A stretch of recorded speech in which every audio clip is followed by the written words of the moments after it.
Is allowed to be a governor.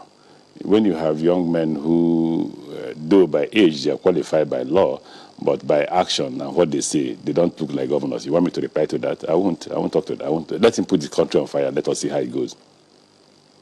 You probably do not get the angle. The angle is saying that should the president not implement the demands from the South-South leaders, it might be putting the country on fire. I am saying that you also did not understand me. That's not something that should come out of the mouth of a governor. It shouldn't come out of the mouth of a governor. What to ask you? One question to ask you is: don't forget that the President Goodluck Jonathan ran under the auspices of South-South presidency, in which everything said about governance was we'll have to go for restructuring, we'll have to go for resource control, and he was there for 6 years. The resources were not controlled, neither were they handed over to the South-South. It's much more than that. I don't think a governor or a people, I come from South-South. While I agree completely that we are not fairly treated, I don't also agree that anybody will set the country on fire. No president should act on such threats. And don't take me to such questions. I prefer to ignore such questions because a more matured person won't make those kind of comments. So you don't see any danger if the president is not implementing some of the demands? I don't see any. Don't forget what I just said now. I just said that while I agree with our people that it's important that they recognize some of these things, some of these demands, I'm also saying that we had the opportunity of being president for 6 years. We should have implemented these demands by ourselves. We didn't do it. We didn't implement it. Well, I don't subscribe to the fact that the president shouldn't address them, but I'm saying that the president can't address them under threats. Let me get your view, especially because you represented the federal government to that meeting of the South-South. It does look like the president realized that there is a need to connect with the people. There's been some experts have said there seems to be some disconnect between the people and the government. But what is the president telling you as one of his ministers in fixing some of these loopholes? The position of the government, as directed by the president, is that it's important that we approach our different constituencies. Every minister is expected to come from a constituency.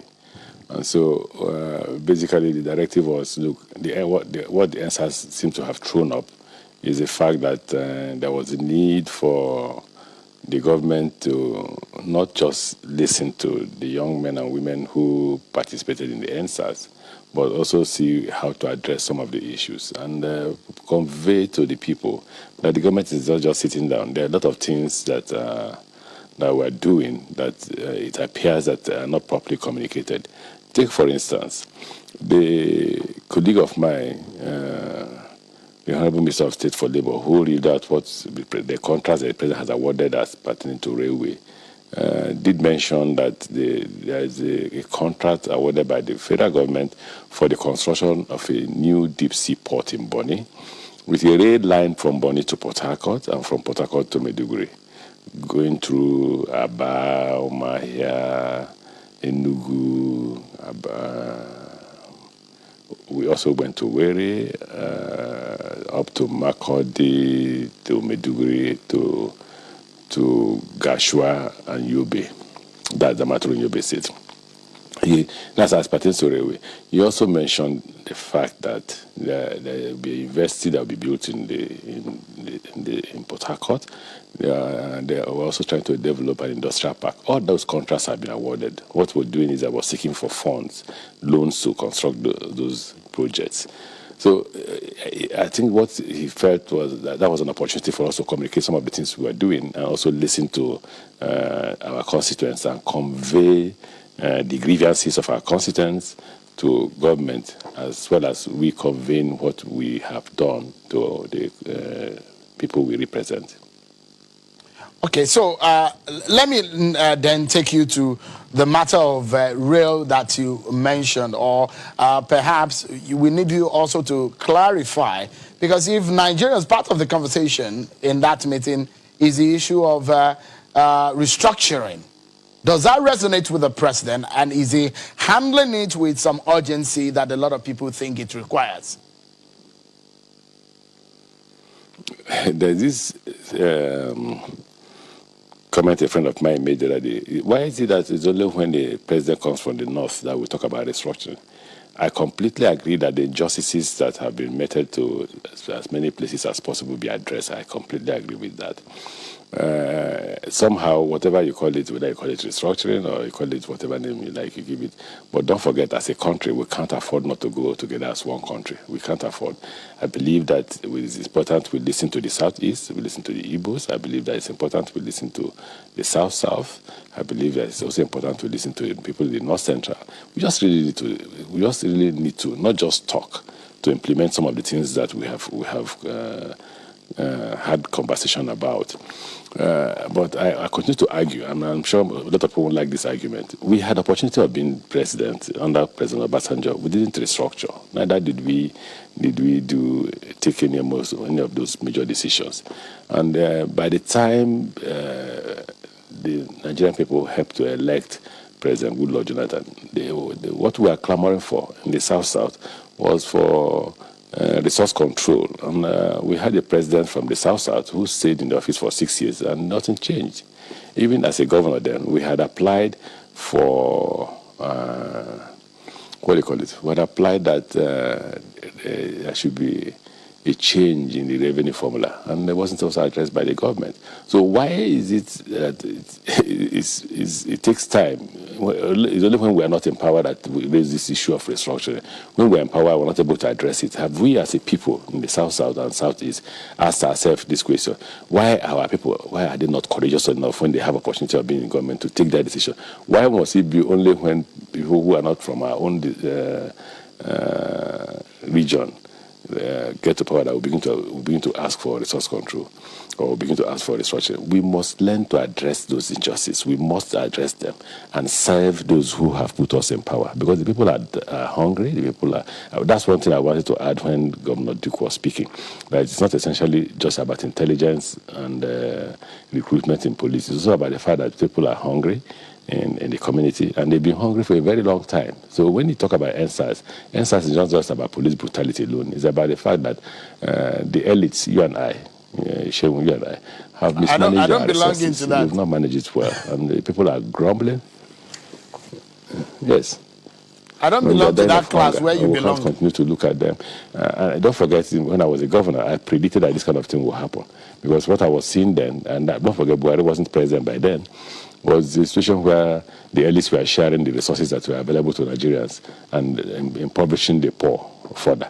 And I had said in that interview I had with, I think it was Showere in New York, I said that we get to a point where these people will say, look, we are tired of your stealing. Look, these elites, we are tired of your stealing. And they will react. And when they react, I just predict that even both the police and the army will be on the run. And that's what you saw in NSAS. NSAS wasn't even comprehensive enough, if you look at it. But the way you have seen it, you have looked at NSAS only under President Buhari's government. You've not looked at it, the fact that all these things were there before we came into power. The hunger was there. The economy has started crashing. The dollar was more than 150 to going to 200 before we took over. The economy had, because of, the oil price was at 28 at the last budget.